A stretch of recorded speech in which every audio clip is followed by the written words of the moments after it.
Buenas tardes, buenos días a todos. Yo digo buenas tardes porque yo me encuentro en España, aquí son las 5 de la tarde en estos momentos. Y bueno, mi nombre es Santiago Núñez, soy el director de desarrollo de negocio de Viafirma y cuento con la presencia de Marcela Reyes. Marcela es nuestra responsable en Viafirma Colombia.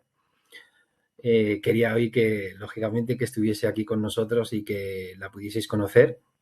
Está Mari Báñez, que también, bueno, trabaja en el despacho Écija, eh, y Alonso Hurtado, que es la persona que hemos invitado también junto con Mar para que exponga, bueno, pues aspectos legales importantes que debéis de tener en cuenta a la hora de, bueno, pues utilizar este tipo de tecnología.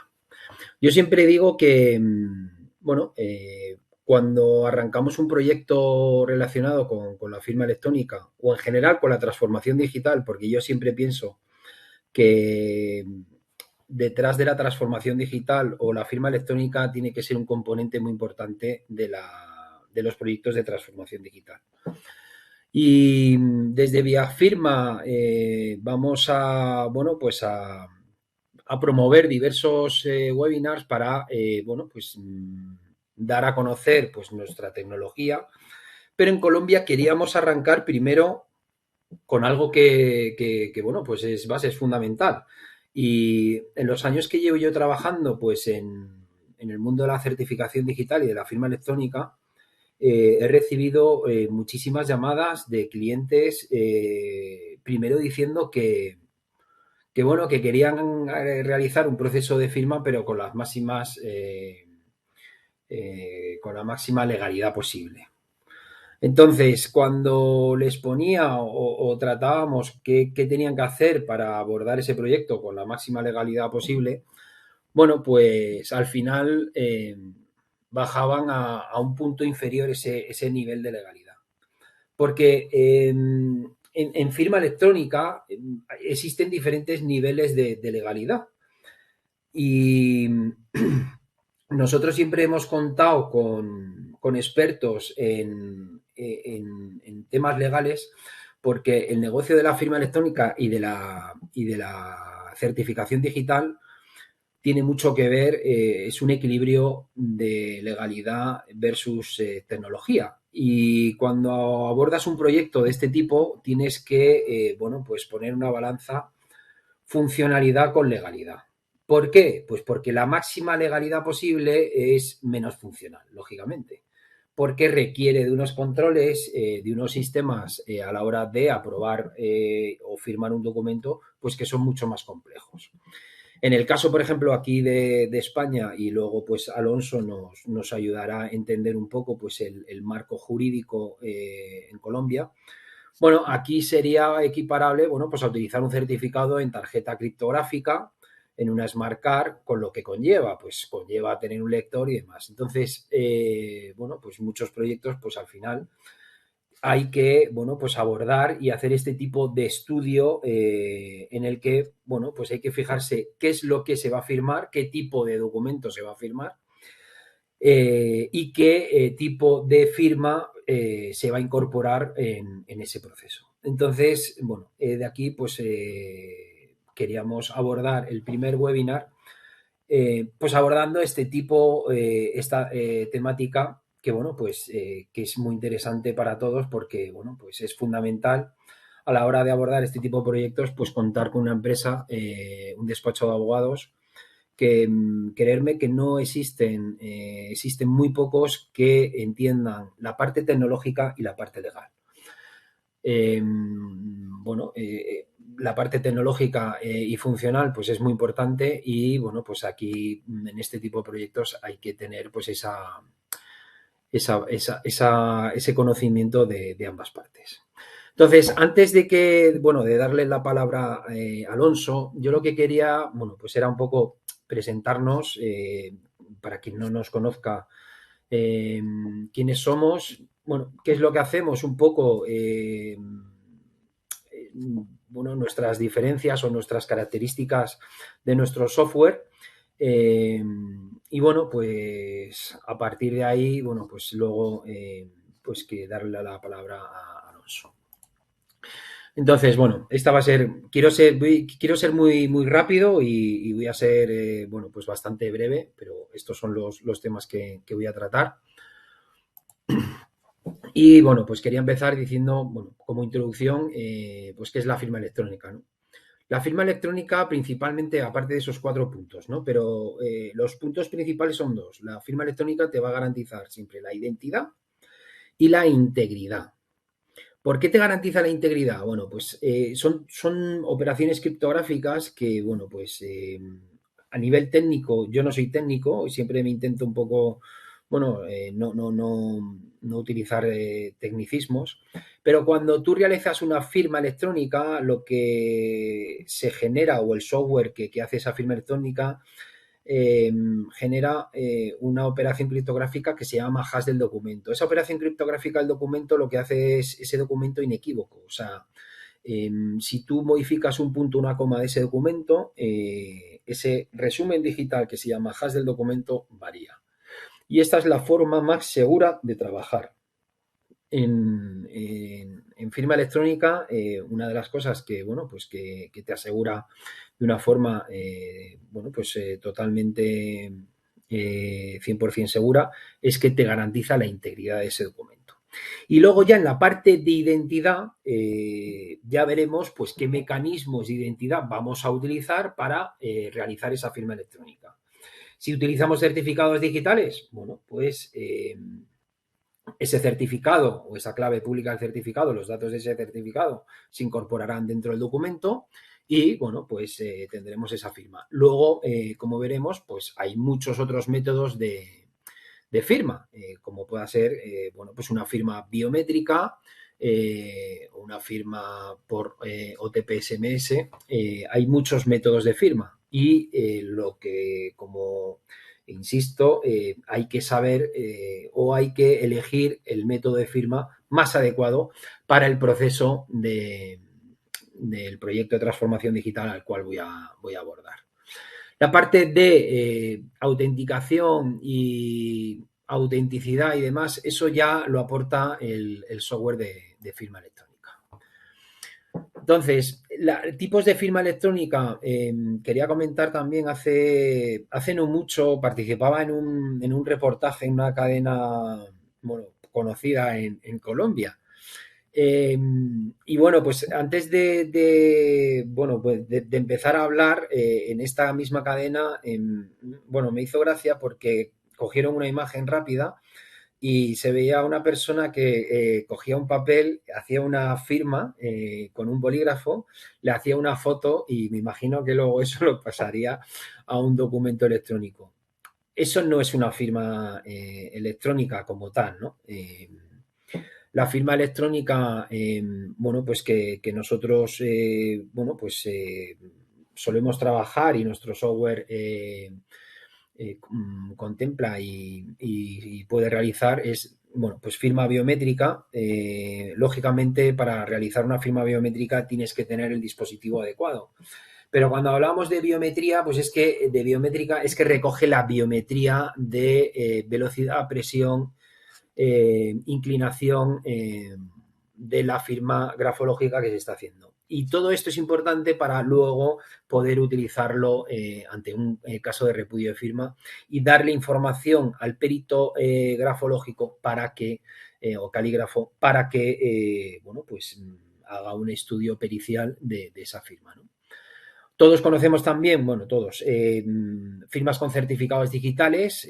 Bueno, pues nuestro software lo soporta. Es importante también recalcar que estamos integrados con varias autoridades de certificación homologadas por la ONAC en Colombia. Eh, la firma con certificado digital en Colombia tiene una peculiaridad que no tiene aquí en España y es que no existe certificado en software que te descargas en tu ordenador, sino que tiene que generarse en una tarjeta criptográfica, en un token o en sistemas de centralización de certificados. También aquí somos, creo, la única plataforma que está integrada con varias autoridades de certificación homologadas por ONAC. Y bueno, pues también la firma electrónica sin la intervención del usuario, como bueno, procesos automáticos. Esto, bueno, pues el claro ejemplo de este tipo de firma son firma desatendida, automatizada, es la facturación electrónica. Es muchos documentos, muchos volúmenes de documentos, pero que bueno, pues yo lo programo, al ojo el certificado, en este integro la solución de firma donde esté almacenado el certificado y automáticamente se van firmando estos documentos. Nuestra solución de firma electrónica, bueno, pues contempla todos los escenarios, tanto presenciales como online. Cabe destacar que, bueno, pues teníamos en muchos clientes entornos, plantillas de documentos ya generadas para hacer firma biométrica presencial. Y en la época, bueno, pues en el periodo de confinamiento que hemos tenido, bueno, pues rápidamente estos clientes han modificado en cuestión de minutos esa plantilla de documento para que se pueda firmar de forma remota, de forma online, con otros métodos de firma y con un nivel de legalidad equiparable a lo que sería la firma biométrica. Bueno, pues este tipo de flexibilidad, bueno, pues la soportamos y depende del tipo de documento que tú vayas a firmar, pues lo elegimos un método de firma u otro. Una de las características nuestra también es la facilidad y la bueno, versatilidad que tiene nuestro software para bueno, pues la integración vía API con otros sistemas de gestión interna. Eh, bueno, una de las cosas interesantes bueno, de esta slide, sobre todo, bueno, pues es que de todos los procesos de firma o de todos los documentos que se firman dentro de nuestra plataforma, se genera un documento de auditoría, un documento de auditoría en el que nosotros lo firmamos, lo certificamos y decimos cómo se ha realizado todo el proceso y guardamos todas las evidencias electrónicas que han intervenido dentro del proceso. Y a cada evidencia electrónica, esto es importante, la firmamos. ¿Para qué? Para guardar y preservar la integridad. Esto es lo que os comentaba al principio. Es muy importante dentro de todo el proceso guardar la integridad de todas estas evidencias electrónicas. Bueno, lógicamente, beneficios de la firma electrónica y ya prácticamente acabó. Bueno, son claros y evidentes. Desde la parte medioambiental, que ya tendríamos que estar concienciados todos. Eh, yo que, bueno, he estado unos años trabajando en el mundo editorial, me comentaban pues las imprentas que, bueno, pues ahora están teniendo escasez de papel porque, bueno, pues mucho papel que venía aquí en Europa venía de Rusia, ¿no? Entonces ya, bueno, pues desde el punto de vista del ahorro de papel, ya no solo económico, sino medioambiental, la rapidez para realizar transacciones, la inmediatez a nivel comercial es muy interesante. En algunos negocios, pues esa inmediatez de poder hacer, bueno, pues esa venta, esa transacción con el cliente a, bueno, pues en general una reducción de costes. Es evidente. Los proyectos relacionados con la transformación digital es muy fácil ver, bueno, pues ese retorno de la inversión muy rápida en el primer año. Y bueno, no podía, bueno, pues acabar mi presentación, bueno, pues comentando a algunos de nuestros clientes y sobre todo, bueno, pues en Colombia. Llevamos muchos años en el Grupo Sura, que es uno de los clientes más antiguos en Colombia. Llevamos, bueno, pues desde 2013, 2014, bueno, participando con ellos en procesos de transformación digital y, bueno, pues ayudándoles a, bueno, pues en definitiva, ahorrar costes, tiempo y, bueno, pues a hacer más eficiente sus procesos. También desde hace un par de años trabajamos con Entelco en proyectos también relacionados con la firma electrónica. Acabamos de arrancar un proyecto ahora con AXA Colpatria. Y bueno, he querido también, bueno, pues hablar de DaVinci y poneros aquí. DaVinci es un partner tecnológico en Colombia. Ellos abordan proyectos relacionados también con la firma electrónica, servicios cloud y demás. Y bueno, pues se utilizan nuestra tecnología les ayudamos para abordar ese tipo de proyectos. Y bueno, pues En Latinoamérica ahora mismo estamos presentes en 19 países y, bueno, pues algunas de las referencias que podéis ver ahí, pues bueno, no hace falta tampoco comentarlas, pero bueno, son empresas de gran relevancia. En el caso, por ejemplo, de Prosegur, empezamos aquí en España, pero ahora estamos bueno, ampliando el proyecto a todos sus países donde tiene presencia. Hemos arrancado en Brasil y en otros países de Latinoamérica. Y bueno, ya simplemente, bueno, presentaros nuestras ubicaciones. Cabe destacar que en República Dominicana, allí además de, bueno, pues de comercializar todas nuestras soluciones de firma, allí en República Dominicana también somos autoridad de certificación digital. Pues bueno, allí homologada por Indotel, como podría ser ONAC en Colombia. Y bueno, pues hemos participado en todos los proyectos más relevantes de transformación digital del país. También, bueno, pues están arrancando proyectos muy interesantes. En el 2020 arrancamos un proyecto con la digitalización de todo el Consejo del Poder Judicial, la justicia. Y bueno, pues la verdad que, bueno, llevamos desde el año 2000, bueno, pues arrancó nuestra actividad y desde el 2005 empezamos a desarrollar bueno, pues, soluciones de firma y de identidad digital. Entonces, Marcela, te cedo la palabra para que, bueno, pues te presentes y bueno, saludes a toda la gente de Colombia. Vale, Adelante. pues muchísimas gracias, Santi. Muchísimas gracias por tu presentación y muchas gracias a todas las personas que nos están acompañando hoy. Efectivamente, tal como lo ha dicho Santi, pues ya contamos con oficina en Colombia. La idea es que somos conscientes que este tipo de proyectos eh, tienen muchas preguntas por hacer y también muchas respuestas de nuestra parte por dar.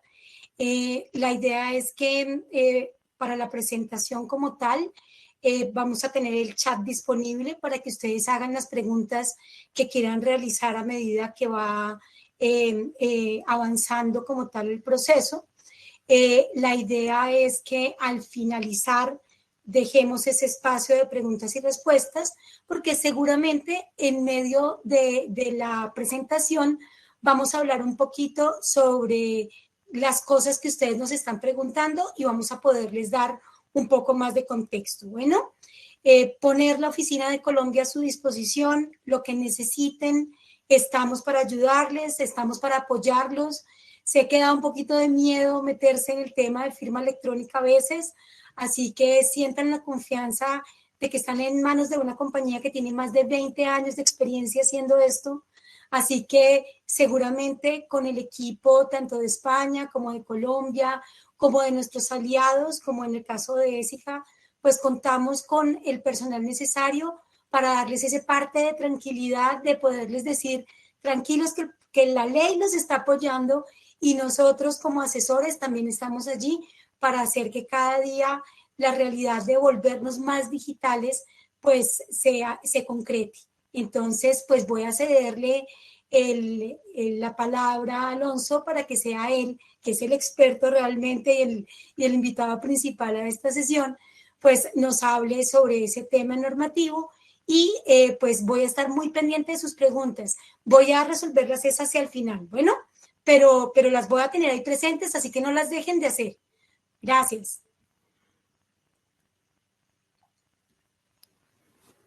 Genial. Hola a todos. Muchísimas gracias por la invitación. Gracias, Santi, gracias, Marcela. Y bueno, ya había firma por la invitación. Como decía antes Santi, en el inicio, yo soy Alonso Hurtado, soy socio del Departamento de IT y Compliance, de Tecnologías de la Información y Compliance de Écija Abogados. Estoy en España, pero como digo habitualmente, aunque el COVID nos paró un poco, al menos físicamente, de poder movernos, trabajo desde hace muchísimos años en proyectos globales y muy relacionados con los que la mayoría de los países son de América Latina, tanto Centroamérica como Sudamérica, siempre relacionados con tecnología y cumplimiento normativo, con legalidad, por decirlo de alguna forma, y con una doble visión siempre vista la visión jurídica, obviamente. No me puedo olvidar que somos un despacho de abogados, pero también es cierto que con una visión, como ha dicho también antes Santi, eminentemente tecnológica. Es decir, entendemos perfectamente la tecnología y qué es lo que está haciendo por detrás la tecnología. De hecho, yo creo que siempre ese es el papel de la tecnología, estar siempre por detrás haciendo las cosas de forma transparente a los usuarios y de forma sencilla a los usuarios. En segundo lugar, buscando soluciones. En ocasiones también nos toca ayudar a los propios gobiernos a regular, gobiernos o parlamentos a regular determinados aspectos, trasladándoles el modelo europeo, que es el que más obviamente conocemos, y buenas prácticas y malas prácticas, errores que nosotros hayamos podido cometer en las regulaciones con la finalidad de que ellos no lo conviertan. Y al mismo tiempo también, por último, ayudando a entidades privadas, sobre todo en ese proceso de transformación digital, por englobarlo o hacerlo de forma lo más global posible, de tal forma que antes creo que ya lo apuntaba Santi también, la pandemia ha hecho que muchas empresas que esto no se les pasaba por la cabeza, y no solo porque el papel suba de precio, como decía Santi, sino porque era eminentemente esencial. Es decir, o hacían sus procesos electrónicamente, o dejaban de poder firmar contratos con clientes, o dejaban de poder relacionarse con las administraciones públicas, etcétera, ¿vale? Todo lo que nos ha tocado vivir, por desgracia nos ha tocado vivir, pero bueno, como yo soy un tipo eminentemente positivo siempre, intento buscar siempre la parte positiva, y bueno, la parte positiva puede ser que hayamos acelerado unos cuantos de años algo que de otra forma hubiera ocurrido, pero que no había ocurrido todavía. Entonces, como os estaba diciendo, o sea, nuestro papel en el mercado es habitualmente, nuestro asesoramiento siempre va prestado a entidades públicas o privadas, a también proveedores y fabricantes de tecnologías, tanto si son emisores de certificados, prestadores de servicios de confianza, que es como los llamamos, o de certificación, que es como los llama la legislación la mayoría de la legislación en América Latina, como prestadores de servicios de confianza, que es como los llama el reglamento europeo, como también a desarrolladores, compañías que desarrollan portafirmas o sistemas que facilitan, digamos, la usabilidad de los sistemas de firma electrónica en todas sus vertientes posibles, ¿vale? Es decir, sin ningún tipo de limitación en tecnologías a usar. Obviamente cada una tendrá después sus eficacias jurídicas, sus valores jurídicos probatorios, etcétera. Pero bueno, en definitiva, tenemos que tener en cuenta que la realidad es que la eficacia jurídica o la validez jurídica de las pruebas, más que la validez, la eficacia, es decir, si son más eficaces o menos eficaces, depende principalmente del tipo de firma electrónica que estemos utilizando. La mayoría de las jurisdicciones en el mundo reconocen al menos dos tipologías de firmas electrónicas. En el caso de Colombia, tenemos reconocidas como firma digital, que es como lo llama la normativa. Tenemos reconocida como firma digital las firmas electrónicas que son las que se... ¿cómo se dice? Las firmas electrónicas que son las que se... firma digital es la que está basada, digamos, en certificado cualificado. Las firmas electrónicas, que serían el resto, es decir, aquellas que no están basados en certificados cualificados, sino que las tenemos basadas en certificados,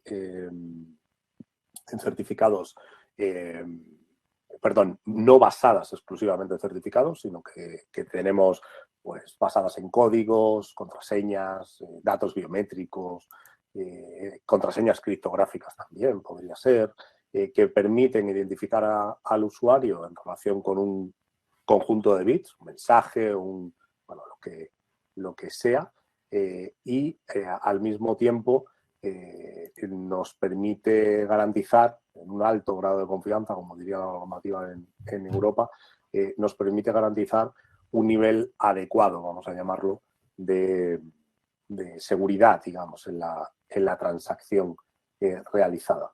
Y os voy a compartir un slide, dejadme un segundín, que no sé, ahí está. Ahora ya sí la veis. Bueno, os estaba diciendo, la mayoría de los países, no hablo solo de Colombia, la mayoría de los países utilizan realmente, reconocen sus normativas, reconocen 3 niveles, realmente podemos llamar niveles o tipos de firmas.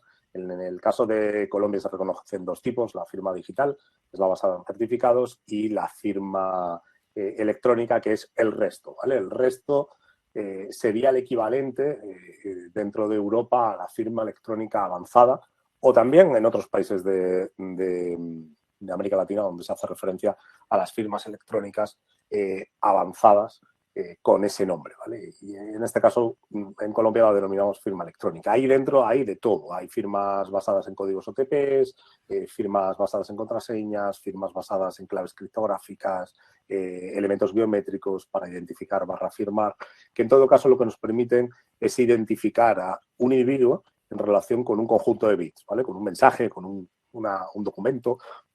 Y posteriormente habrá que determinar, y eso ya se hará en base a la normativa que en cuestión del documento, la transacción que estamos haciendo fuera aplicable, habrá que aplicar la disposición legal que fuera, ¿vale? Código civil, bueno, Código de Comercio, la que correspondiera. Es importante porque lo he visto por ahí en una Paola, que hacía un mensaje en el chat. Tenía entendido que si bien escanear una firma no es lo más moderno, sí es válido de acuerdo a la normativa colombiana. A ver, lo tenemos puesto ahí abajo, firma digitalizada. Es la conversión del trazo de una firma en una imagen. No ofrece ninguna garantía respecto a la identidad del firmante. Fijaos, si nosotros lo que hacemos es, voy a poneros la diferencia, ¿vale? Si nosotros hacemos una firma biométrica digitalizada en una tableta, en un dispositivo móvil, eso en Colombia podría, igual que en otros países, podría llegar a ser considerado una firma electrónica, ¿vale? De las del nivel medio que hemos dicho aquí. No sería nunca una firma digital, ¿ok? Pero, sin embargo, si estamos en un modelo en el cual lo que hacemos es escanear un dibujo, vamos a llamarlo, una firma que no deja de ser más que un dibujo, la validez jurídica de eso en Colombia o en el resto de los países del mundo es nula o prácticamente nula, ¿vale? Es algo, en el caso de España lo hemos tenido, vamos, está con jurisprudencia, digamos, más que reiterada, que la no validez de ese tipo de procesos de firma. ¿Por qué? Porque no garantizan ni quién la realiza. Es más, no puedes hacer un cotejo perito calígrafo con garantías. Se puede hacer, obviamente, pero no con las garantías suficientes desde un punto de vista probatorio sobre una imagen que está escaneada, porque no tenemos ni velocidad, ni capacidad de probar la velocidad, ni capacidad de probar la presión, ni capacidad de probar la inclinación. Es decir, adolece de todos los elementos esenciales que necesita un perito calígrafo para poder demostrarla. Entonces, en ese sentido, Paola, la realidad es que las pruebas electrónicas, por regla general, en la mayoría de los países, son válidas por el mero hecho de ser presentadas en un procedimiento judicial y cumplir con unos requisitos previos, ¿ok? Que básicamente es que sean obtenidas legalmente, que sean íntegras, se garantiza la cadena de custodia y sean reproducibles. Lo veremos un poco más adelante. Pero en la práctica, basta con que alguien, la otra parte normalmente, impugne esa prueba, serás tú la que tenga que demostrar, la que la aporta, digamos, la prueba, será la que la aporta, la que tiene que demostrar que efectivamente es válida. Y ahí es donde viene el problema.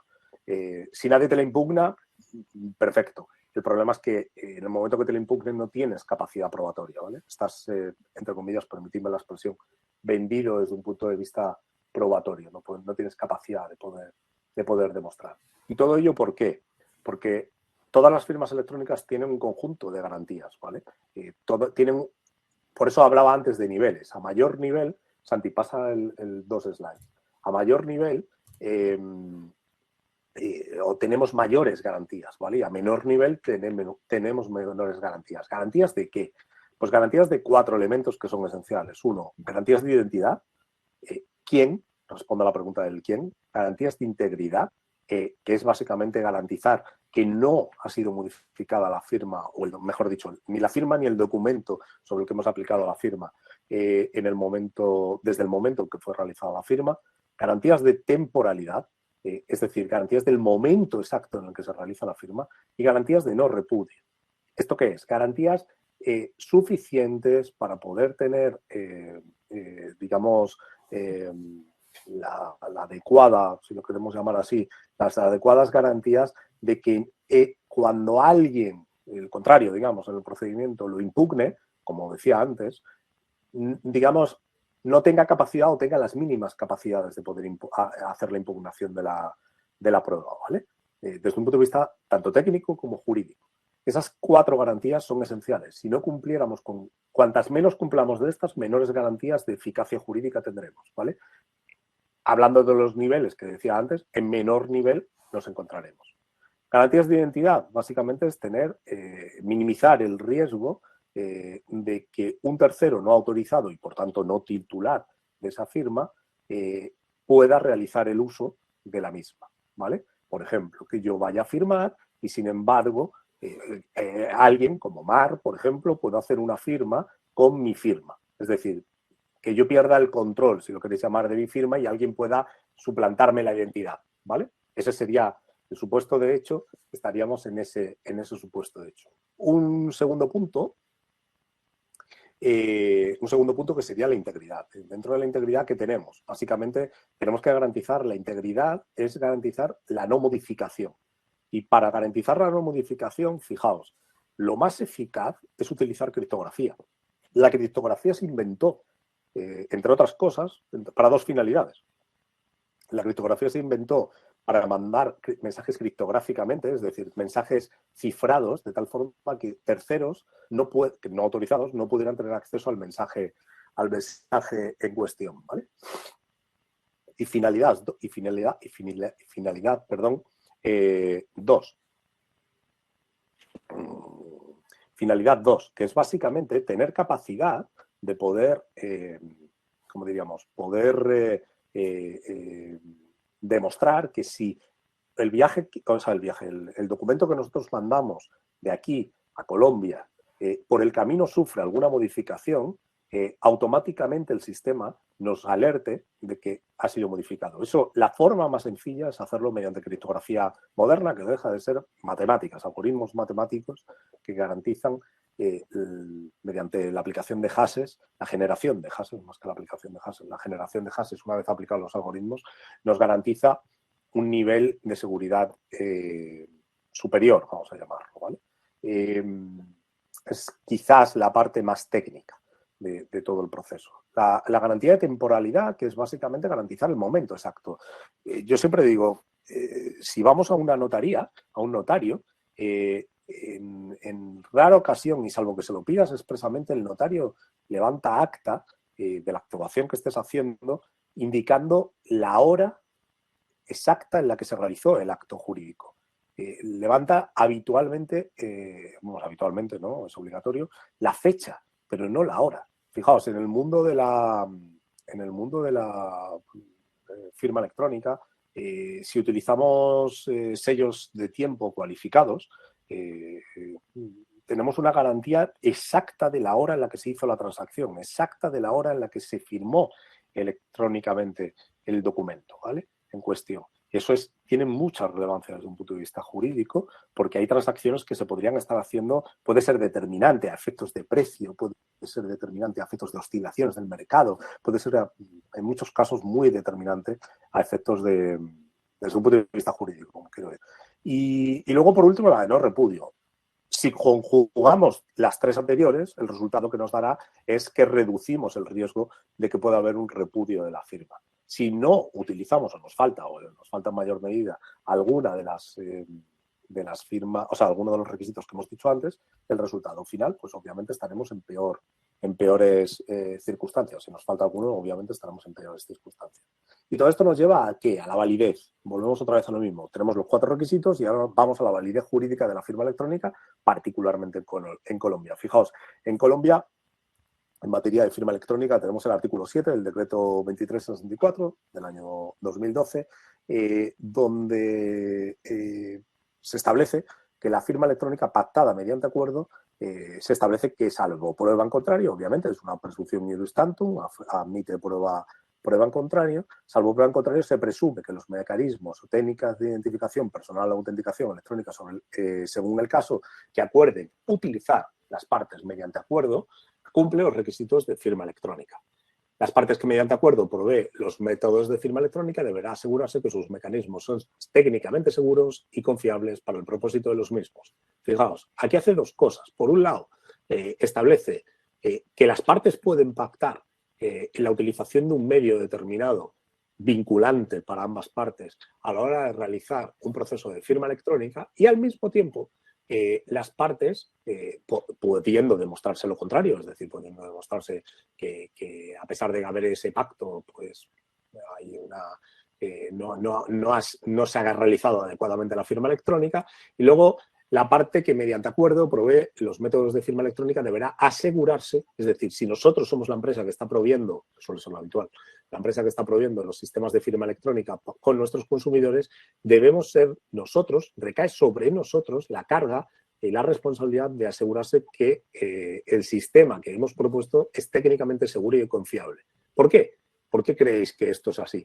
Porque básicamente, en caso de que la firma electrónica que se haya realizado, a pesar de que lo hayamos pactado, pudiera demostrarse que no es técnicamente segura o confiable, la carga de la prueba, porque nosotros teníamos la responsabilidad, la carga de la prueba recaerá sobre nosotros. Es decir, en cierta medida se produce una inversión de la carga de la prueba.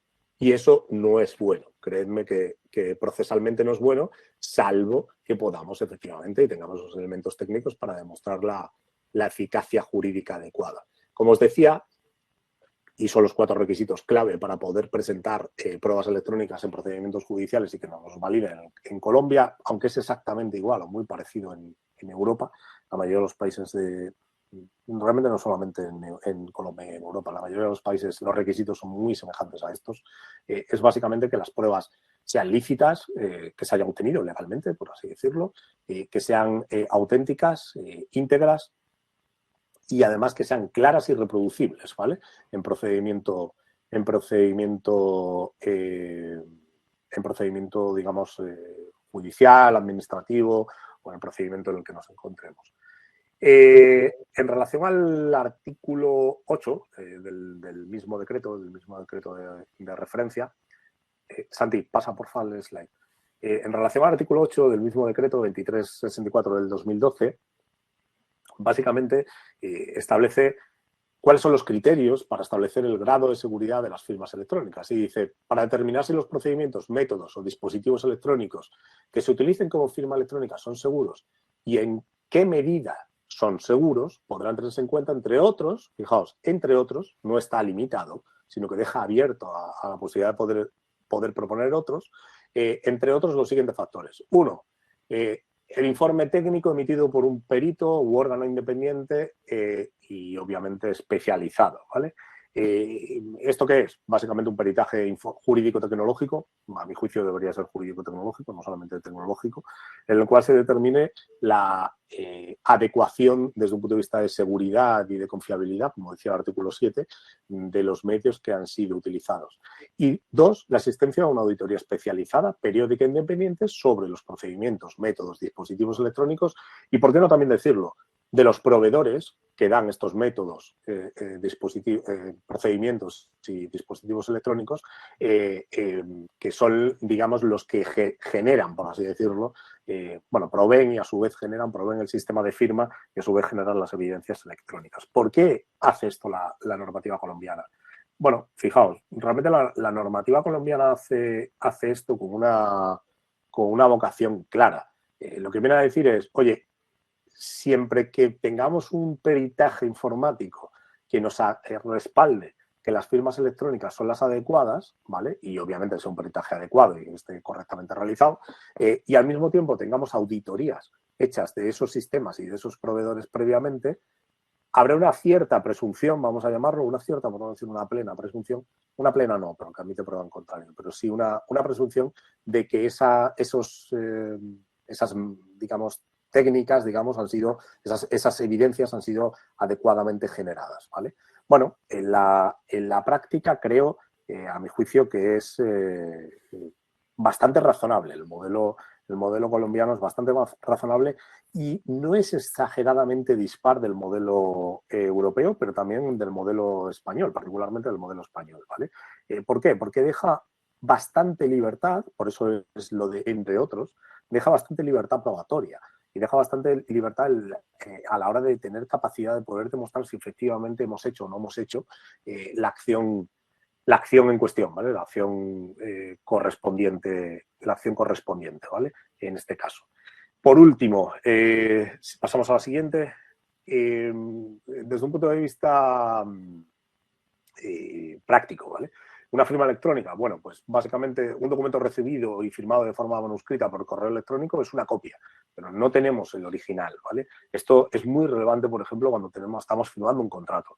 ¿Cómo hacemos hacer valer nuestros derechos en base a una copia, no en base al documento original, ¿vale? Cuando tú vas a demostrar si este contrato efectivamente se firmó, llevas el original del contrato para cotejar las firmas, no llevas una copia del documento, ¿no? Un contrato, por ejemplo, firmado mixto, una parte ha firmado no escritamente y otra parte ha firmado de forma electrónica, no sería conforme. ¿Por qué? Porque no podemos verificar las dos tipologías de firmas y el momento en el que son realizadas las dos tipologías de firma no sería factible, digamos, el poder acreditarlo, ¿no? Más cosas. El siguiente slide. No tenemos los documentos, no todos los documentos requieren el mismo nivel de firma. ¿Por qué? Porque no todos los documentos hay una norma que les exige que tienen que tener un tipo de firma. Os pongo un ejemplo. En España, todos los documentos que son presentados ante la administración pública, como mínimo, tienen que ser firmas electrónicas avanzadas, ¿vale? Pero no tienen por qué ser firmas electrónicas cualificadas, a excepción de algunos que sí tienen que ser firmas electrónicas cualificadas. Entonces, yo creo que ese detalle es bastante determinante. Si tenemos una disposición legal expresa que nos obliga a utilizar una tipología de firma para que una transacción sea válida, no nos queda otra. Tenemos que usar ese tipo de firma. Si no tenemos ese tipo de obligación legal, podremos utilizar otro sistema siempre, como digo, en el mayor grado posible de confiabilidad, vamos a llamarlo, de seguridad que nos dará la mayor confiabilidad, ¿vale? Alonso, una pregunta que nos hacen, que creo que viene muy al lugar con lo que estás diciendo, y es que nos preguntan si los proveedores que ofrecemos este tipo de servicios debemos estar inscritos ante algún ente regulatorio. Los proveedores que prestan servicios de firmas electrónicas digitales, la respuesta es sí, porque tenéis que emitir un certificado electrónico, ¿vale?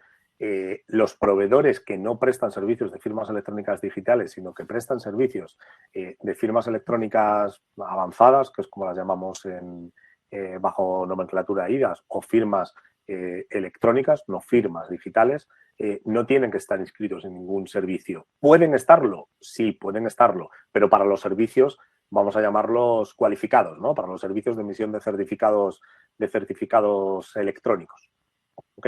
En el caso de Europa es distinto. Los prestadores de servicios de confianza cualificados no solamente son de firmas electrónicas, son de otros servicios también, ¿vale? De emisión de certificados de firma electrónica, son de otros servicios. En el resto de los países, la mayoría del resto de los países, aunque algunos ya están en proceso de actualización de esta parte, el proceso es exclusivamente reservado para las emisiones de certificados, ¿vale? ¿Ok? No sé, Juan, si te queda clara la respuesta por parte de Alonso,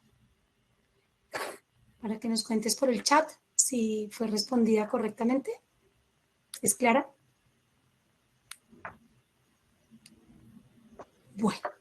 Estaba viendo ahí otra pregunta que creo que está conectada también. ¿Cuál es la periodicidad con la que debe hacerse la auditoría? Mirad, las periodicidades para este tipo de auditorías, cuando se son prestadores de servicios de emisión de certificados, las marca ETSI, ¿vale? Los estándares europeos que se tomen como referencia es habitual, ¿vale? En América Latina es bastante habitual que toméis como referencia también los reguladores que hacen las homologaciones, tomen como referencia los estándares europeos, ¿vale? Estándares ETSI, ETSI, son públicos, ¿vale? Podéis acceder a ellos. Tienen unos códigos de numeración. Esos estándares son básicamente las normas técnicas que se utilizan, para poder realizar para poder cumplir con los requisitos técnicos para la emisión de certificados electrónicos, entre otros, ¿vale? Hay ETSIs específicos para otros servicios de confianza, ¿vale? Como os decía,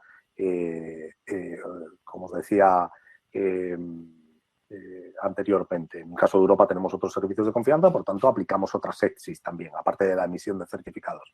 Pero, por ejemplo, ponía antes Santi el ejemplo de Dominicana, o ponía el ejemplo de Dominicana, Argentina, Colombia, Perú, Ecuador, todos o bien utilizan ETSIs, ¿vale? Los que estoy haciendo referencia, o bien utilizan normas técnicas nacionales, pero que realmente beben de esos ETSIs, ¿vale? Son muy, muy parecidos a esos ETSIs. Estoy recordando ahora mismo el caso de Perú, que utiliza bastante, o normas técnicas nacionales, pero toma como referencia los ETSIs europeos. Entonces, en esas normas técnicas se establece el plazo de auditorías. El plazo de auditoría como referencia que se debe tomar siempre es, insisto, solamente es obligatorio para los emisores de certificados, ¿vale? Son de 2 años, ¿vale? Cada 2 años tienes que auditar el sistema, pero la realidad es que no es cada 2 años, la realidad es que son cada 2 años auditoría externa y auditoría interna, vamos a llamarlo de revisión, cada año, que es lo habitual. De hecho, la mayoría de los auditores externos aplican ese criterio, aplican un criterio de cada 2 años tienes que homologar la plataforma y auditar, digamos, la plataforma completa, y luego tienes auditorías intermedias, ¿vale? Durante el año tienes auditorías intermedias. Sin perjuicio, no olvidéis, cualquier prestador de servicios de este tipo de servicios necesariamente está metido en un proceso de PDCA, de ciclo PDCA, Plan do Check Act, permanentemente, ¿vale? Con lo cual está permanentemente verificando el cumplimiento y auditando su cumplimiento. Pero vamos a llamarlo como auditoría externa oficial, vamos a llamarlo. El plazo de referencia que deberíamos tomar sería el de los 2 años que os decía, ¿vale? Que es el que marcan las normas ETSI, que, como digo, son la mayoría de las que se toman como referencia en Europa, ¿vale? ¿Qué es importante? Aparte de la tecnología en sí, que es muy importante. Mirad, un error muy típico cuando se decide implantar un sistema de identificación, firma y notificaciones electrónicas, suele, como digo, el proceso de COVID ha hecho que se agilice bastante, o sea, se acelere bastante este proceso, nos lleva a una situación un tanto curiosa. Es que primero seleccionamos la tecnología y después seleccionamos dónde vamos a aplicar la tecnología, vamos a llamarlo así, ¿vale? Y eso es un error importante. ¿Por qué? Pues mira, lo primero que tendríamos que hacer, porque puede ocurrir que seleccionemos una tecnología, ¿vale?, que después, cuando la vayamos a utilizar en determinados procesos de negocio, no sea suficiente o no dé cumplimiento y nos genere la eficacia jurídica necesaria para poder garantizar el nivel que necesitamos, ¿vale?, las garantías que necesitamos. ¿Esto qué nos lleva? Bueno, pues nos lleva a una situación un tanto rocambolesca, si me permitís la expresión, un tanto mala, negativa para nuestros intereses. Es algo que hemos visto habitualmente. Nosotros siempre decimos que lo lógico es, primero, la identificación de los procesos, segundo, el análisis de los procesos y tercero, la determinación de qué tecnología es la adecuada para utilizar en esos procesos. Y pensémoslo siempre no solo desde un punto de vista exclusivamente de firma, sino pensémoslo también desde un punto de vista de identificación y pensémoslo también desde un punto de vista de notificaciones electrónicas, ¿vale? En este caso, tenemos que tener en cuenta que es determinante saber qué procesos y analizar esos procesos para determinar, por ejemplo, si la legislación local nos obliga, por ejemplo, a que un contrato de trabajo, por ejemplo, con un trabajador, tenga obligatoriamente que estar firmado con una firma digital, no con una firma electrónica. Es determinante, ¿verdad?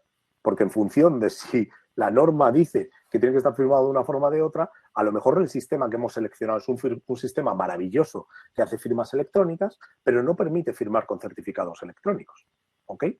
Y eso es un problema, obviamente, porque tendremos que utilizar una tecnología para una cosa y otra tecnología para otra, y eso no es lo adecuado desde un punto de vista ni eficiente desde un punto de vista económico, ni desde un punto de vista operativo, es lo más adecuado, ¿vale? Bueno, dicho esto, la verdad es que, bueno, el proceso que nosotros solemos hacer normalmente, que en muchas ocasiones lo hacemos de la mano de compañías como Viafirma o otras compañías que comercializan la parte puramente tecnológica, lo que hacemos es básicamente identificar procesos, analizar procesos y posteriormente proponer, ¿vale? A esos procesos qué sistema sería el más adecuado. Por ejemplo, en casos como Viafirma es estupendo para esto porque tecnológicamente permite hacer firmas electrónicas de muchos tipos, ¿vale? Firmas digitales, por un lado, usando certificados electrónicos emitidos por cualquier prestador de emisión o emitidos por ellos mismos en aquellos países donde están autorizados para emitir certificados, o bien utilizar los certificados que vosotros, los usuarios finales, tenéis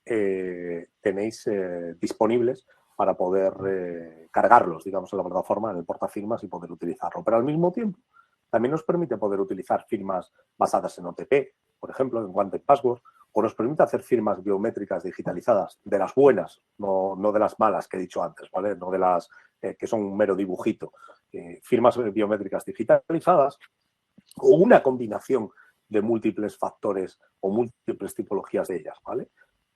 Eso yo creo que para mí es lo determinante a la hora de elegir la tecnología, es tener capacidad de poder decidir, entre comillas, qué tecnología es la más adecuada para cada proceso de negocio. Y en función de eso, definir workflows distintos para cada proceso de negocio y para actividad, ¿vale?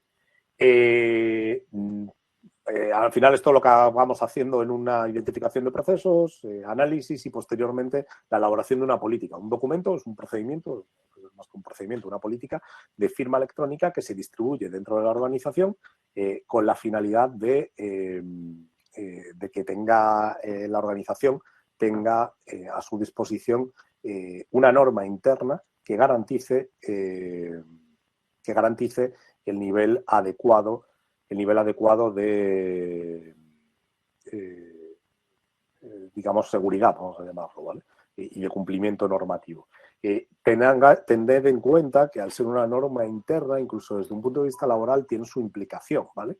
¿Por qué? Porque si algún empleado se salta esa política interna, que obviamente previamente habrá que haberla comunicado dentro de la organización, necesariamente se podría estar ante un incumplimiento de una obligación laboral, ¿vale?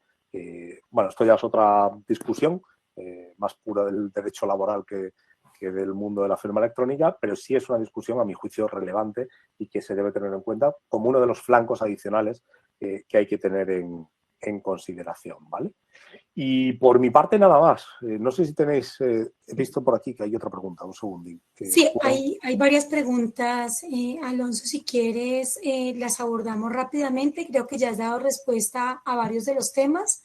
Uno precisamente era respecto al OTP, si el OTP es un tipo de firma, efectivamente ya lo has mencionado, también lo mencionó Santi, es una forma de firmar en el mundo electrónico, así que efectivamente ahí ya lo tenemos claro.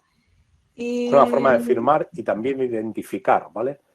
Lo que ocurre es que dentro de los niveles de identificación no es el nivel top de identificación, ¿vale? Es un nivel que sirve para reforzar la identificación. Creo que era otra pregunta que había por ahí arriba, si no recuerdo mal. Perfecto, muy bien.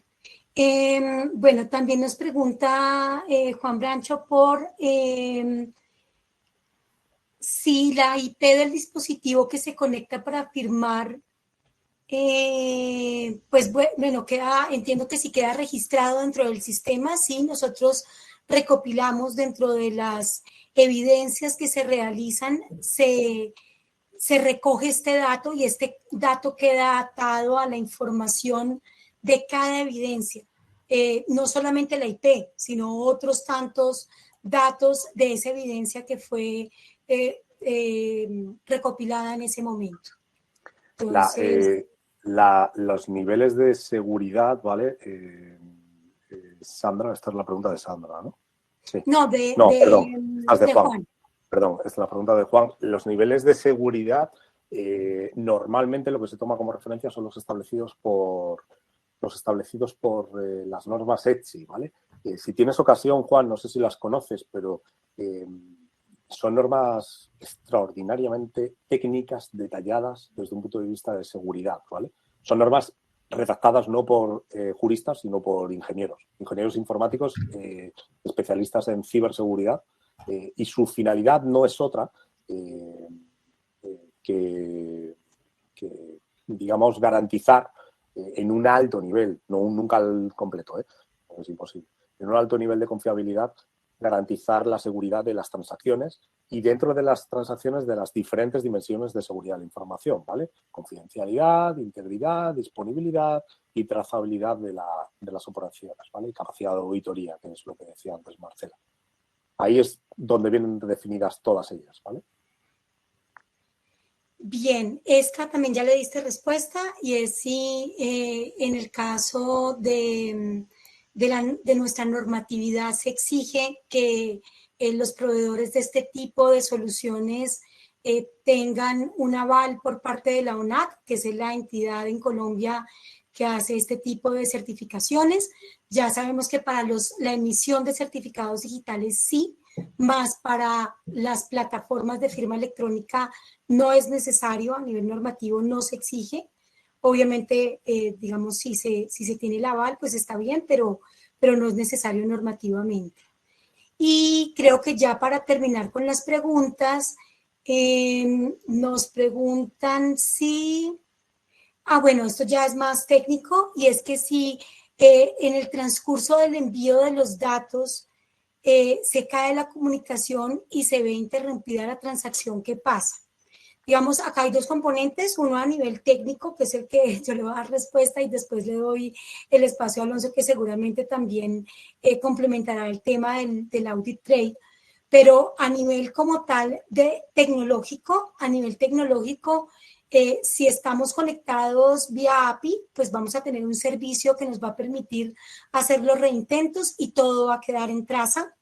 Y precisamente porque todo queda en traza, así nosotros trabajemos desde la interfaz de producto, a nivel del audit trail vamos a tener evidenciado que efectivamente pues sucedió eso allí y que no se ejecutó la firma, no se cerró en su totalidad. Entonces, no sé, Alonso, si seguramente quieras complementar, pues digamos que por regla nosotros general, sellamos el documento. Sí, ahí lo puedes sellar como válido o como no finalizada, digamos, la transacción, ¿vale? Depende de cómo haya ocurrido. Pero a la mayoría de los sistemas, siempre que se identifica un proceso, voy a llamarlo erróneo, o llamarlo de alguna forma, es decir, que ha podido ocurrir algún evento de seguridad o algún evento de disponibilidad también durante el proceso, la mayoría suelen tumbar el proceso. Tumbar, me refiero, es que dejan traza de qué es lo que ha ocurrido, pero ese proceso de firma se muestra al usuario como un proceso de firma no válido y que debe proceder otra vez a realizarse. Ocurre, por ejemplo, cuando se está firmando en movilidad y no tienes cobertura del celular, ¿vale? Cuando no tienes cobertura del celular, ¿cuál es la solución? Hay dos opciones. Opción 1, no permitir firmar, sería una opción, ¿no? Opción 2, permitir firmar, pero garantizar con la integridad del documento que está almacenado dentro del dispositivo, hasta que se recupera la cobertura, la conectividad, digamos, del dispositivo del celular, para que se sincronice con el servidor, y entonces es en ese momento cuando se aplican los sellados de tiempo y demás elementos, ¿vale? Esto es algo que está superado por la mayoría de prestadores de esta tipología de plataformas y suele ser como os estoy diciendo, ¿vale? Se garantiza la integridad en origen, se garantiza la integridad de destino, se hacen las verificaciones correspondientes mediante la comprobación de los hashes correspondientes y da como resultado la integridad, vamos a llamarlo, de las garantías adecuadas del servicio, ¿vale?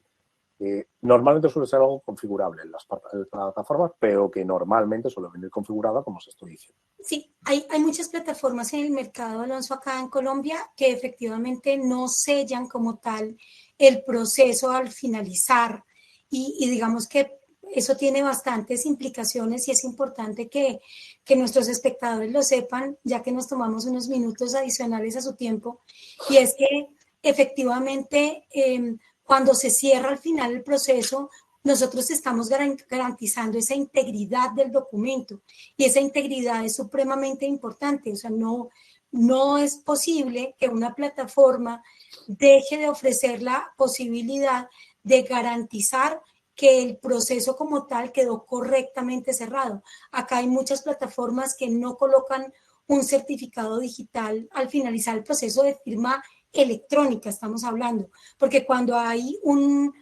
firmado a través de certificado digital, pues ya ahí está por ende.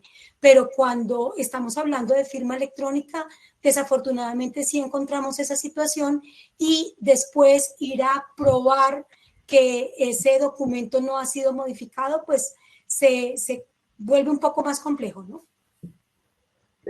A ver, desde un punto de vista jurídico, desde un punto de vista técnico, hacer eso es una barbaridad. Y o mejor dicho, no hacer eso es una barbaridad.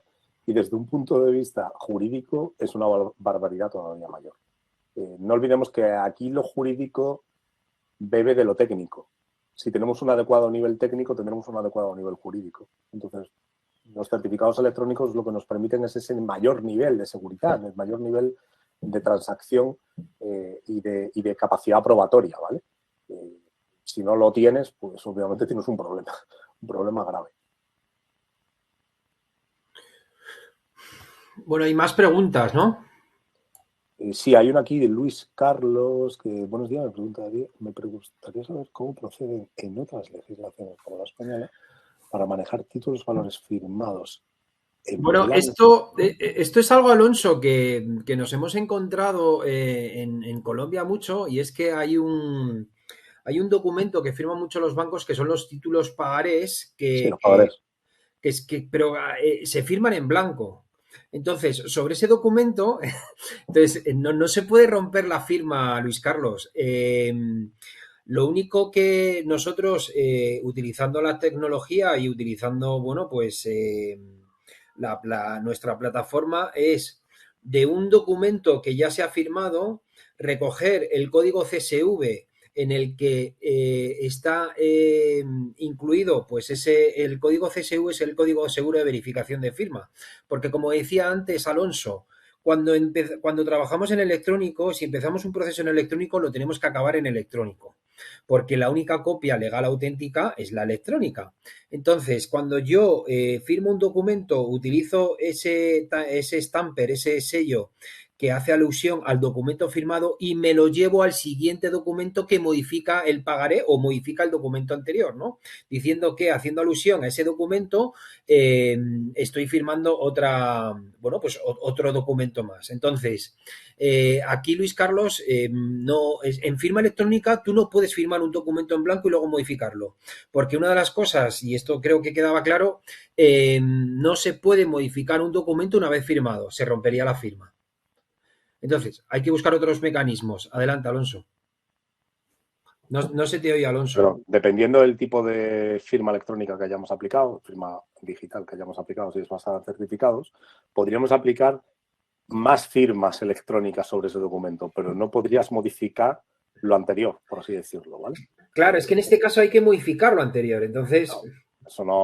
O sea, a ver, que haya prácticas que se hacen en el mercado analógico y sean habituales no significa que sean adecuadas, ¿vale? El firmar letras y pagarés, por muy habitual que sea en blanco, no es una práctica adecuada. Sí. La práctica no se inventaron para eso, se inventaron para que se añadieran las cantidades y se firmaran y después se fueran endosando, ¿vale? Sí. Los títulos cambiarios, ¿vale? De hecho, preguntabas para el caso de España. En España los títulos valores, pagarés, cheques es lo único que se sigue medianamente utilizando, pero muy poco ya, bastante poco. Los pagarés o letras de cambio son prácticamente, no se utilizan en el tráfico económico porque son muy inseguros desde un punto de vista financiero el tráfico económico, ¿vale? Las famosas estafas por peloteo de letras de cambio y tal, en ese caso, obviamente, se dejaron de utilizar, no digo 100%, pero en un alto tanto por ciento se dejaron de utilizar. Dice Sí. Samuel aquí, los pagarés electrónicos deben asegurar su circulación. No basta solamente con tener servicios de firmado. ¿Cómo asegurar la circulación del título valor? No entiendo la pregunta.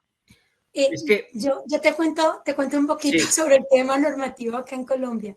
Sí, efectivamente, cuando hay entidades que ofrecen este tema de pagarés, eso va acompañado con el tema de la custodia del documento, para tener el control precisamente de esos endosos de los que estabas mencionando hace un momento, Alonso, y es que debemos entender que el pagaré es un título o valor, o sea, es algo que se puede negociar, o sea, es algo que después va a estar en circulación de una mano a otra.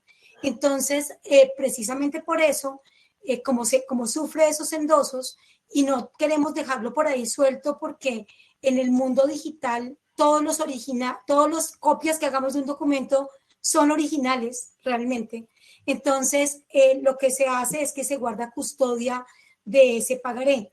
Lo que decías, Alonso, casi que nos leíste la mente. Sí, hay muchas prácticas en las que las personas están haciendo firmar pagarés en blanco, ¿cierto? Sin que pues realmente después se pueda modificar, porque es que la firma electrónica no va a permitir que después se pueda modificar ese documento. Entonces, lo que nosotros les recomendamos, y pues digamos que ahí cualquier recomendación adicional va a ser bienvenida, es que lo que nosotros le colocamos es que hagan un pago por instalamientos, lo que tú dices, que quede diligenciado qué es lo que efectivamente esa persona se está comprometiendo a pagar y al contrario, sellando eso con la firma, pues vamos a garantizar que ahí está, digamos, los valores comprometidos. Entonces, y el proceso jurídico también nos permite efectivamente ver hasta cuándo la persona pagó, cuándo dejó de pagar, etcétera, etcétera. Entonces, hay camino jurídico para hacerlo y para protegernos y hacerlo bien hecho. Es verdad que Colombia está en mora de ajustar un poco su normativa en cuanto al tema de pagarés. Estamos trabajando con una normativa de hace muchos, muchos años que no se ha modificado y sigue siendo un documento compuesto. O sea, el pagaré no es solo el pagaré, es el pagaré y la carta de instrucciones. Es una realidad con la que tenemos que convivir, pero hay que tratar de hacerlo lo mejor hecho para estar lo más cubiertos posible. a ver, yo quería responder a Sandra también, que nos había hecho una pregunta, pero Luis Carlos, a ver, es que una de las cosas que sí, entendemos que los bancos en Colombia utilizan este tipo de pagarés y documentos en blanco, pero el documento en blanco...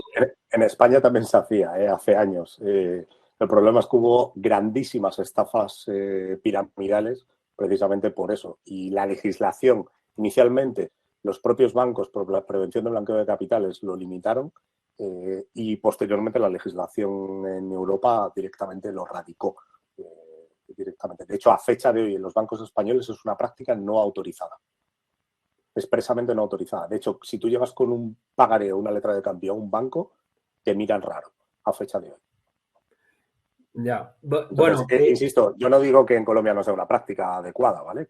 Y habitual, perfectamente, pero lo que quiero decir es que el firmar letras o pagarés en blanco para después añadirles cantidades adecuadas, pensemos lo que estamos diciendo. Estás firmando... no. Claro, Alonso, es que o sea, el error muchas veces o sea, es trasladar al electrónico lo mismo que hacíamos en papel y muchas veces es incompatible. O sea, no utilicemos esta tecnología pues para hacer los procesos más eficientes y adaptados a la tecnología. No lo mismo que hacíamos en papel, lo hacemos ahora en electrónico. Y es un poco la idea. No obstante, también te digo, o sea, Luis Carlos, Diana, estamos habitualmente participamos en proyectos y además muy particularmente en el sector financiero. Yo en mi caso trabajo, no sé qué deciros, pero el 60% de mi trabajo tiene que ver, 60% de mi trabajo tiene que ver con entidades financieras repartidas por el mundo, principalmente en Europa y América Latina, también Reino Unido. Y la realidad es que esta tipología de casos que estáis proponiendo, en el fondo es de transformación digital, ¿no? De digitalizar procesos usando identificación o firma electrónica o no, ¿vale? Porque pueden tener que ver con ello o no. Lo que hacemos habitualmente son servicios de consultoría precisamente para definir qué se puede o qué no se puede hacer, intentando cambiar lo mínimo posible lo que es la práctica habitual en el mundo analógico, pero no diciendo que está bien algo que se está haciendo que puede tener riesgos. No olvidéis algo, todo lo que se haga en el mundo electrónico está expuesto en una gran escaparate mundial, ¿vale? Lo que tú hagas físicamente está expuesto en un pequeño escaparate que solamente, muy probablemente, conoceremos pocas personas. Pero lo que se hace en el mundo electrónico es susceptible de ser atacado desde cualquier ubicación y ponerlo en tela de juicio desde cualquier ubicación, con lo cual la exposición es mucho mayor, con lo cual los niveles de seguridad que se deben utilizar siempre deben ser mayores. Es una cuestión pura de gestión de riesgos, como regla general. Y había visto antes otra pregunta, que no sé dónde está, que era relacionada con las IPs. Sí, bueno, un momento. Yo quería responder a Sandra, que comentaba que si el certificado digital que prueba la integridad lo expide directamente vía firma. A ver, es muy buena pregunta, Sandra. Nosotros todas las evidencias electrónicas que se firman en un documento o que evidenciamos en un documento cuando se firma un documento pueden ser varias, porque de hecho antes Alonso lo apuntaba, podemos mezclar diferentes tipos de firma o modalidades de firma en un mismo documento. Le podemos decir a la persona, oye, hazme un grafo, fírmame también por OTP, incluye una foto de tu cédula, anverso y reverso.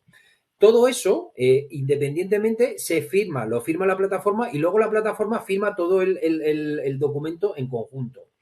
El certificado con el que firma ese tipo de evidencias y todo el documento, podemos utilizar dos cosas. O el propio certificado que ya tiene vía firma de una entidad emitida a nombre de vía firma, o podemos utilizar el del cliente. Esto se configura directamente en la plataforma. Sí, Alonso, alguien había preguntado el tema de las IPs. Sí, justo, estaba viéndolo aquí, Juan Brancho. Pero ¿existe en el proceso de identificación de la IP del dispositivo que se conecta para firmar, es decir, que pertenezca a la empresa? A ver, si entiendo que la pregunta, Juan, es que si el sistema, cuando se hace una firma electrónica, recaba la IP, digamos, desde donde se hace el proceso de firmado. La respuesta es que, por regla general, sí, pero no es un dato determinante. La dirección IP es un dato, ¿cómo llamaría? Extraordinariamente volátil, ¿vale? De hecho, yo ahora mismo estoy conectado aquí con una IP, pero en una pantalla que no sé si estáis viendo ahí con el espejo del fondo de atrás, estoy conectado con otra dirección IP diferente, porque estoy utilizando una VPN para salir a determinados servicios y determinadas cosas que se están haciendo en ese equipo ahora en paralelo mientras estaba en la videoconferencia, ¿vale? Con lo cual, lo que quiero decir con eso es que me impide a mí poder acceder en lugar desde esta dirección IP, poder acceder desde esta otra dirección IP que tengo en la otra pantalla, en el otro equipo, ¿vale? Que está conectado aquí. Con eso lo que quiero decir, lo que quiero poner es de relieve, es que la dirección IP es un dato que está bien, ¿vale? Es un dato bien, pero es un dato que es muy fácilmente maleable, muy fácilmente modificable manipulable, entre comillas, y modificable por parte de cualquier usuario con nivel, voy a llamarlo, normalito, ¿vale? No hace falta ser un mega hacker para utilizar esto. Obviamente, el que quiere lanzar un ataque para suplantar una identidad y demás, obviamente esto lo tiene más que superado, ¿vale? Con lo cual, no es un elemento absolutamente determinante, ¿vale? Pero lo hacen, las plataformas normalmente suelen recabarlo. Bueno, Diana Milena preguntaba sobre el tema de la firma de los consentimientos informados. Hemos realizado innumerables proyectos de digitalización de consentimientos informados del paciente y es una de las prácticas habituales. Y comentas el tema de la huella electrónica. A ver, muchas veces cuando abordamos un proyecto de este tipo, como estamos habituados a utilizar la huella dactilar para acceder al móvil, comentaros que o sea, nosotros ni nadie puede utilizar esa biometría del móvil. Es decir, esa biometría solo la puede utilizar el dispositivo. Nosotros no podemos recoger esa biometría. Por lo que para abordar un proyecto de este tipo, sería Alonso el más apropiado para elegir qué tipo de firma utilizar a la hora de abordar ese tipo de documento, los consentimientos informados, pero decirte que si queréis utilizar huellas tenéis que contar con dispositivos que recojan la huella. De hecho, hace años hicimos un proyecto, creo que para Sura, en el que de hecho en YouTube tenéis un vídeo colgado de cómo capturábamos la huella y la introducíamos en un documento. Bueno, creo que ya nada más. De hecho, quedan 7 minutos en principio lo había configurado el webinar para hora y media, porque tampoco os queríamos aburrir mucho, aunque entiendo que pueda haber muchas más dudas. Bueno, yo si queréis finalizamos aquí. La idea básicamente era, Juan está preguntando, la custodia de todos los documentos firmados bajo los servicios de vía firma, ¿dónde se guardan? Están en una nube como... A ver, nosotros principalmente trabajamos con AWS. La custodia de los documentos la podemos... Esto es configurable en la plataforma, la podemos guardar nosotros, la pueden guardar el cliente o la podemos guardar los dos. Entonces, nosotros, bueno, principalmente solemos trabajar con AWS. En América, con AWS Virginia y Oregón. También tenemos CPD propio. De hecho, tenemos varias certificaciones ISO 27001 y sí, AWS. Vale. Bueno, pues básicamente, si queréis ya cierro. No sé si, Alonso, quieres comentar algo, pero la idea básicamente era, bueno, que tengáis claro dos mensajes. Vía firma os puede ayudar en los procesos de firma con cualquier tipo de firma, es decir, aportamos todas las tipologías de firma, y será Écija quien nos puede ayudar a seleccionar para tipo de documento, para abordar el proyecto, que dentro de toda la tipología de firmas tener en cuenta a nivel legal para bueno, pues abordar este tipo de proyectos. Alonso, si quieres comentar algo. Nada, lo que os he dicho antes, esto con Viafirma, que es un fabricante de tecnología, ¿no? Y un proveedor de servicios de tecnología, queda mal que lo diga, pero primero es la metodología y después es la tecnología, ¿vale?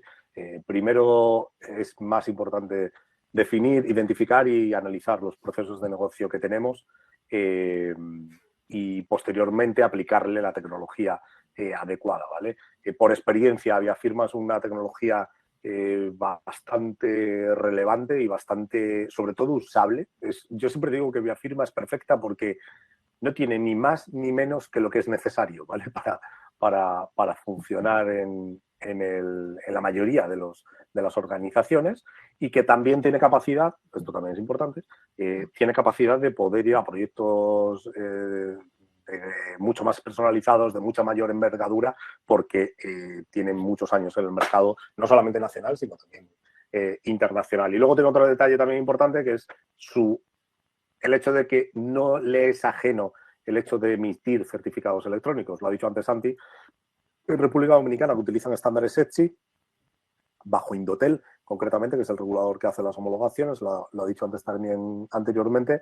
Eso lo que nos garantiza, ¿qué es? Pues básicamente que es una compañía que conoce a la perfección los sistemas de firma electrónica y las garantías necesarias y, bueno, las normas, digamos, no solamente jurídicas, sino también técnicas que se aplican. Para mí algo también muy importante es que normalmente siempre que diseñan soluciones, ¿vale? Son soluciones desarrolladas compliance by design, por así decirlo, ¿no? Diseñadas desde el cumplimiento normativo para facilitar o permitir el cumplimiento normativo. No todos los proveedores lo hacen. De hecho, estabais nombrando por ahí alguno en el cual hay recientes sentencias en España que, por ejemplo, tumban esos sistemas de firma electrónica porque consideran que no queda acreditada. Queda acreditada que hay una firma electrónica, pero no queda acreditada quién ha realizado la firma electrónica en cuestión. Y entonces te tumba al final el sistema, digamos, o el resultado final, ¿vale? por así decirlo. Bueno, pues si os parece lo dejamos aquí. Muchas gracias prácticamente hemos llegado hasta el final con todos los asistentes que estaban al principio. Eso me alegra. Por último, gracias a ti, Juan, por asistir. Por último, vamos a hacer un vídeo de este webinar y lo tendremos disponible en redes sociales, bueno, pues por si lo queréis volver a ver. Me podéis escribir también si queréis la presentación o las presentaciones, si luego Alonso me da su permiso. Y nada, insistiros, esta es la primera, bueno, pues el primer webinar que vamos a realizar y creíamos que el tema legal era de vital importancia para empezar, bueno, pues estas sesiones y, bueno, tener claro para arrancar con proyectos relacionados con la firma electrónica. Muchísimas gracias a todos y voy cediendo la palabra a Marcela. Despídete si quieres. Vale, gracias Santi. Y bueno, para todos, de reiterarles nuestro interés de apoyarlos en sus proyectos.